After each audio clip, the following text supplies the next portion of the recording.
여러분은 지금 이탈로 칼비노의 새 소설 어느 겨울밤 한 여행자가를 읽을 참입니다. 긴장을 푸세요. 주의를 집중하세요. 다른 생각은 모두 떨쳐버리시고요.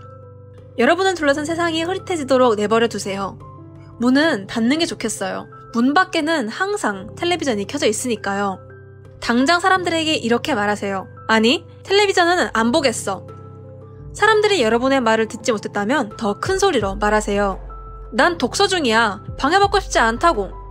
시끄러운 소리 때문에 사람들이 여러분의 말을 못 들었을지도 몰라요. 더 크게 외치세요.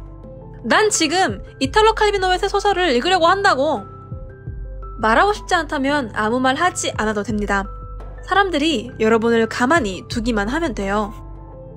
방금 여러분이 들은 말은 제가 한 말이 아니라 이탈리아 작가 이탈로 칼비노의 1979년작 어느 겨울밤 한 여행자가의 도입부입니다. 말하자면 이 책은 시작부터 책 읽기에 대한 책임을 선언한 셈이죠. 그러므로 이 영상은 거울 속 거울, 작품 속 작품, 액자식 구성을 뜻하는 미장아 빔, 더 넓게는 포스트 모더니즘적 소설을 주제로 합니다. 작품에는 두 인물이 등장합니다. 남성 독자라고 불리는 한 남자, 그리고 여성 독자인 루드밀라입니다. 남성 독자는 한 서점에서 이탈로 칼비노의 최근작 어느 겨울밤 한 여행자가를 구입하고 독서를 시작합니다. 30쪽 즈음을 읽은 남성 독자는 이렇게 말합니다. 그런데 이 문장 낯설지가 않은데? 게다가 이 구절을 이미 읽은 것 같아. 남성 독자는 마치 과거로 가 이미 읽었던 문장을 다시 읽게 되는 경험을 작가가 시간의 변동을 의도했기 때문이라고 오해하지만 이는 곧 실제로 페이지가 잘못 인쇄된 탓임을 알아차리게 됩니다. 때문에 책을 교환하러 서점으로 향한 남성 독자는 그곳에서 또 다른 독자, 즉 여성 독자 루드밀라를 만나게 됩니다. 남자는 여자 역시 자신이 산 책의 제본이 잘못되어서 왔다는 것을 알게 됩니다. 그렇게 둘은 오류가 있는 어느 겨울밤 한 여행자가 대신 다른 책을 함께 구하고는 같은 책을 각자 읽기로 합니다. 그러나 이들은 대안으로 말하는 책마저도 똑같은 오류가 있음을 발견하고는 책의 부재한 결말을 찾아 나섭니다. 그렇게 남성 독자와 여성 독자는 총 10권의 불완전한 책을 읽는데요. 이러한 설정은 이미 작품의 목차에도 반영되어 있습니다. 작품은 총 12장으로 구성되어 있지만 제목은 첫 1장부터 10장까지만 주어져 있습니다.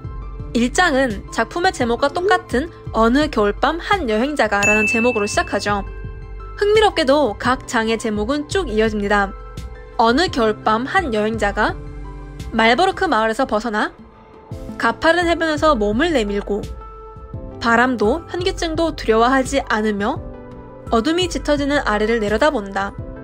그물망처럼 연결되는 선들 속에 그물망처럼 교차되는 선들 속에 달빛이 환히 비추는 은행잎들 위에 텅 빈 구덩이 주위에서 저 아래에서는 어떤 이야기가 결말을 기다릴까? 달리 말해 실제로 이탈로 칼비노의 책을 구성하는 각 장의 제목들은 작품 속 두 남녀가 읽어나가는 책의 제목이기도 한 것이죠. 이렇게 작품 속 독자와 실제 독자는 겹쳐지면서 소설 속 세계와 현실 세계 사이의 경계는 흐려지게 됩니다. 이처럼 소설이 자신의 속성을 그대로 반영하는 자의적인 소설 또는 소설이라는 장르 자체의 존재와 지위를 생각해보게 하는 메타소설은 포스트모더니즘 소설의 한 특징입니다.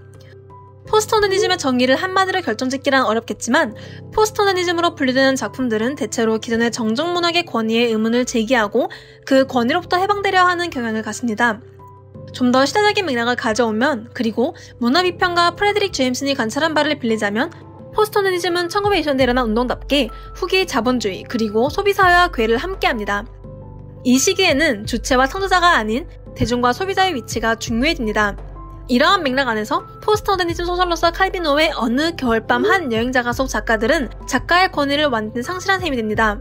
물론 제본의 오류이긴 하지만 이 작품 속 작가들은 자신의 작품을 결코 완성시키지 못합니다. 그렇다고 소비자의 독자가 책의 결말을 결정질 수도 없는 열린 결말을 갖습니다. 아이러니한 것은 작품은 열린 결말이지만 이탈리아의 한 비평가 카를라 베네데티는 칼비노의 작품 세계를 일컬어 자기만의 세계에 갇혀있다고 했다는 사실입니다. 왜 그럴까요? 결말을 갖지 않는 미완성의 작품, 고로 책을 읽어나가는 독자가 얼마든지 미연의 서사를 상상할 수 있고 결말을 부여할 수도 있는 그런 작품이 왜 자기만의 세계에 갇혀있다는 평을 들을까요? 바로 작품이 독서가 주는 순전한 유의만을 추구함으로써 온갖 사회적이고 정치적인 문제로 뒤엉킨 현실과 직접적으로 소통하지 않는다는 이유에서입니다. 베네데티는 칼비노의 작품이 독자와 함께하는 끝없는 체스 게임일 뿐이라고 평하였습니다. 이 같은 포스트모더니즘에 대한 저항은 마르크스주의의 계승자 안토니오 그람시의 나라 이탈리아에서 확실히 더 노골적이었습니다.